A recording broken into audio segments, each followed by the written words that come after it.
बारी बारी से आऊंगा, लेकिन सुधाकर जी चूंकि आपको थोड़ी जल्दी जाना है इसलिए मैं शुरुआत आपसे ही करूंगा, थोड़ा आपका समय लूंगा।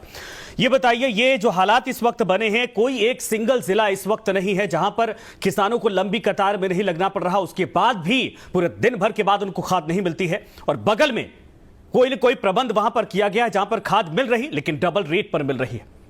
प्रदेश के किसान इस वक्त यही पूछ रहे हैं कि बताइए, या तो हम खेती छोड़ दें, और अगर खेती करें तो फिर राम भरोसे। सर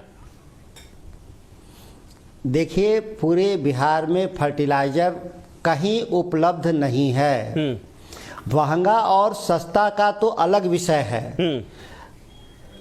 आप पूरे बिहार में फर्टिलाइजर आखिर गया कहाँ? केंद्र सरकार कह रही है मैंने फर्टिलाइजर भेजा, बिहार सरकार कह रही है मुझे फर्टिलाइजर नहीं मिला, और बिहार के किसान को समझ में नहीं आता कि हुआ क्या। हाँ।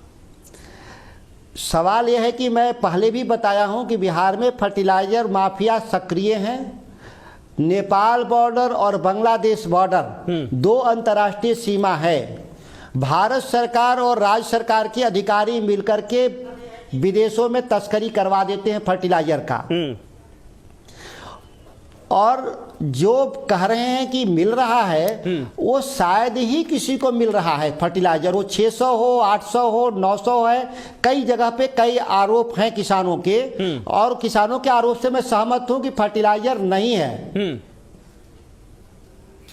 नहीं सर, सवाल तो यही, फिर तो ये व्यवस्था कैसे, चूंकि आप मुखर हैं किसानों को लेकर, किसानों की बातों को लेकर, क्या बिहार के किसान अब इस भरोसे पे रहे कि नहीं मिलने वाला है?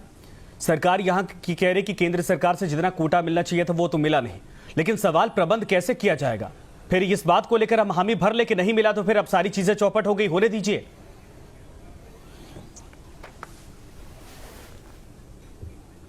नीतीश कुमार जी चाहते ही नहीं कि बिहार के किसानों के पक्ष में कोई बात करे या कोई काम हो। मैंने फाइल, कृषि मंत्री के तौर पे मैंने फाइल में लिखा था कि ऑफ सीजन में जो फर्टिलाइजर गवर्नमेंट ऑफ इंडिया देती है उसको हम प्री पोजिशनिंग कर सकते हैं अपने सरकार के वेयर हाउस में, और उसके लिए नोडल एजेंसी बना दिया जाए बिस्कोमान को। क्योंकि बिस्कोमान पहले ही से फर्टिलाइजर के व्यापार में है। हाँ। उसके पास वेयर हाउस भी बिहार में है, उसके पास बेचने के लिए सेल्समैन है। केवल पैसे की थोड़ी व्यवस्था करना था, और दूसरा था कि एक हमको गवर्नमेंट का ऑर्डर जाता कि आप प्री पोजिशनिंग कर लीजिए। लेकिन आप मुझे मंत्री पद से इस्तीफा दिए करीब 2.25 महीने हो गए, यह आज तक आदेश लागू नहीं हुआ। कितने मन बढ़ू अधिकारी हैं इस राज्य में कि मंत्री के आदेश को कूड़ेदान में फेंक देते हैं। यही नीतीश कुमार का सुशासन का मॉडल है बिहार में, और जिससे पूरे बिहार की जनता त्रस्त है। आप लोग जो रिपोर्ट दिखा रहे हैं वो 100% सही रिपोर्ट दिखा रहे हैं। लेकिन सर, अगर इतना भी कम नहीं दिया गया था केंद्र सरकार की तरफ से कि राज्य के किसानों को जो हालात इस वक्त हैं उस तरीके से जूझना पड़ जाए? आप इंडिकेट भी कर रहे हैं कि इसको विदेशों में काला बाजारी की जा रही है, कुछ लोग दूध सप्लाई करने में इसका इस्तेमाल कर रहे हैं, कुछ लोग स्टॉक करके रखे हैं। बड़ी हैरानी की बात है कि आखिर सिस्टम कैसा है, क्यों आखिर इसको हम स्टॉक नहीं कर पा रहे, उन लोगों को चिन्हित नहीं कर पा रहे हैं जो लोग काला बाजारी करने में लगे हैं, या फिर जो लोग स्टॉक करके रखे हैं, या जो बाहर तस्करी कर रहे हैं?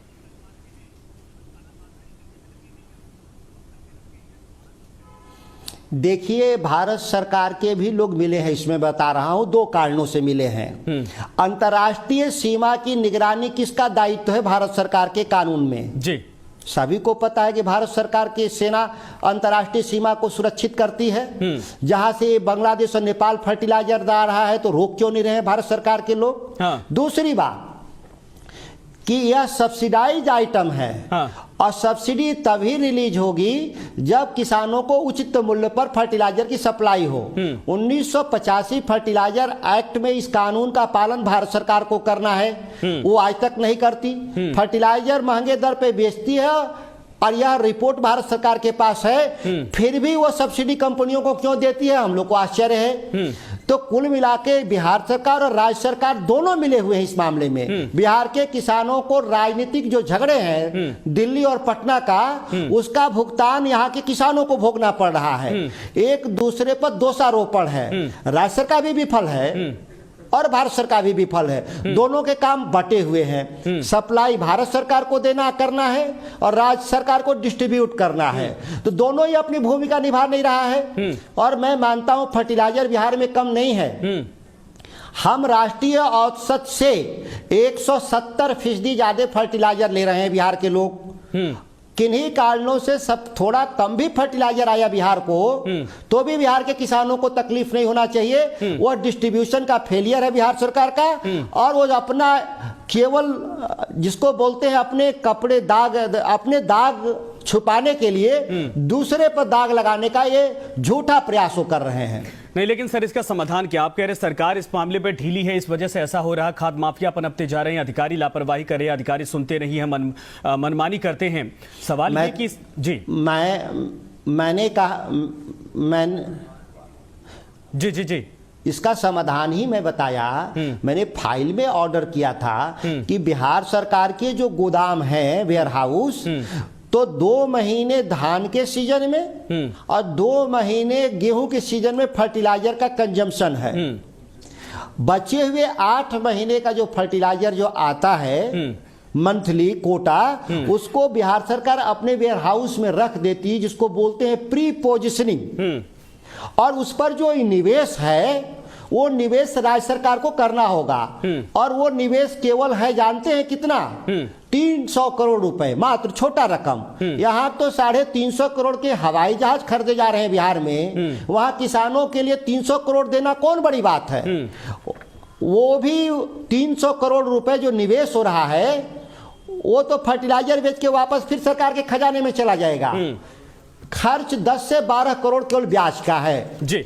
अब सवाल है कि पूरे 10 करोड़ किसानों के लिए 12 करोड़ रुपए तो बहुत छोटी रकम है। इसको खर्च करने में बिहार सरकार को क्या जाता है? लेकिन ये माफियाओं से मिले हुए विभाग के लोग सरकार में शीर्ष पर, मुख्यमंत्री के नेतृत्व में शीर्ष पर ये लोग भ्रष्टाचारियों से मिले हुए हैं। इस जो कालाबाजारी करने वाले लोगों से मिले हुए हैं। वो जानते हैं कि 300 करोड़ रुपया राज्य सरकार दे देगी तो ये करीब 20,000 करोड़ का खेल है चोरी का।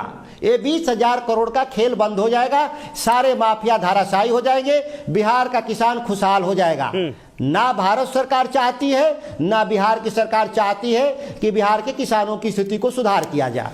तो सर क्या अगर 20,000 करोड़ का ये पूरा खेल है, कारोबार है, और कहा जाए कि ये पूरा धंधा बना लिया गया है, तो ये जो आला कमान है या टॉप लीडरशिप अभी राज्य की है, इनको जानकारी नहीं होगी? क्यों इस पर कमांड करने की कोशिश नहीं की जाती है फिर?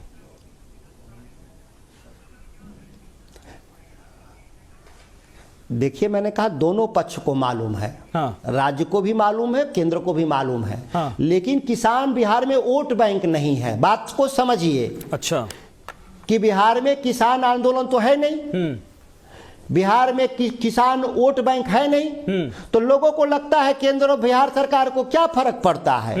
ये तो किसान जातियों के आधार पर वोट देंगे या धर्म के नाम पे वोट दे देंगे। दोनों पक्ष खुश है, इससे ज्यादा उसको क्या रुचि है? और किसान भी बिहार के इतने तकलीफ के बाद भी आप सड़क पे उतरने को तैयार नहीं है कि भाई हमारे साथ अन्याय हो रहा है। छोटी मोटी घटनाएं बिहार में कहीं हो जाती हैं तो मान लीजिए आप मीडिया के बंधु हैं, कुछ दिखा दिए टीवी चैनल पे तो बिहार को पता भी चलेगा। और नहीं तो 90-99% केस में तो पता ही नहीं चलता कि फर्टिलाइजर और धान खरीद कोई सवाल है बिहार में। ठीक है सर, मैं चाहूंगा ही रहेंगे। सुधाकर जी, ये देखिए जो आपने कही वही सच्चाई इस वक्त है। सवाल अब बताइए कि चूंकि अब सरकार में आप मंत्री के तौर पर नहीं जुड़े हैं, लेकिन अलायंस के तौर पर, आरजेडी के विधायक के तौर पर इस वक्त हिस्सेदार जरूर हैं। ये सिस्टम कैसे दुरुस्त किया जाएगा सर?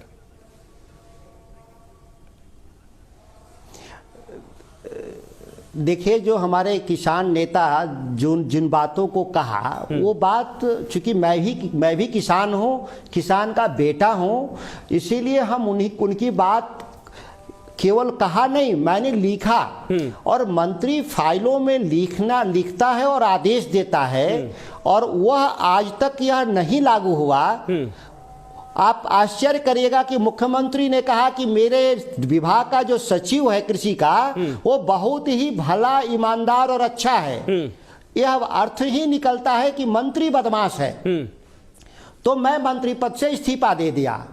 लेकिन परिस्थितियां क्या बिहार में बदल गई मेरे इस्तीफा के बाद? नहीं, परिस्थितियां और बिगड़ गई।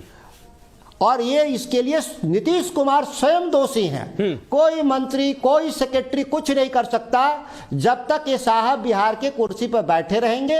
ये अपने लिए 350 करोड़ का जहाज खरीद लेंगे चलने के लिए, लेकिन बिहार के किसानों के लिए 300 करोड़ रुपया नहीं देने को तैयार हैं। इसका समाधान जो कहे किसान नेता कि प्रीपोजिशनिंग, थोड़ी अंग्रेजी शब्द है मैंने, लेकिन वो हिंदी में वही बात कहे जो मैं अंग्रेजी में उस शब्द का इस्तेमाल कर रहा हूं कि गोदामों में रख लेंगे तो हमारे ये संकट नहीं आएंगे।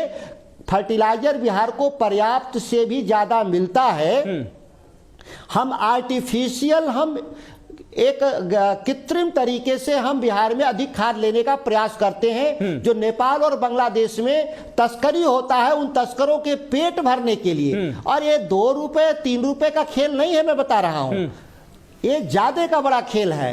ये एक रैक बांग्लादेश के बॉर्डर पे लगाइएगा, एक रैक नेपाल के बॉर्डर पे लगाइएगा तो 7.5 करोड़ सब्सिडी भारत सरकार की चली जाती है एक रैक पर। माने 50, यह मामला हजारों रुपए का है प्रति बैग का खेल। इसमें कौन कितना शेयर बांटता है ये हम नहीं जानते, क्योंकि हम इस सिस्टम के हिस्सा नहीं रहे हैं। यह दावा नहीं कर सकते कि कौन इसमें कितना रुपया लिया, लेकिन जो किसान नेता ने आरोप लगाया उससे ज्यादा बड़ा घुसखोरी है, यह मैं दावे के साथ कह रहा हूं।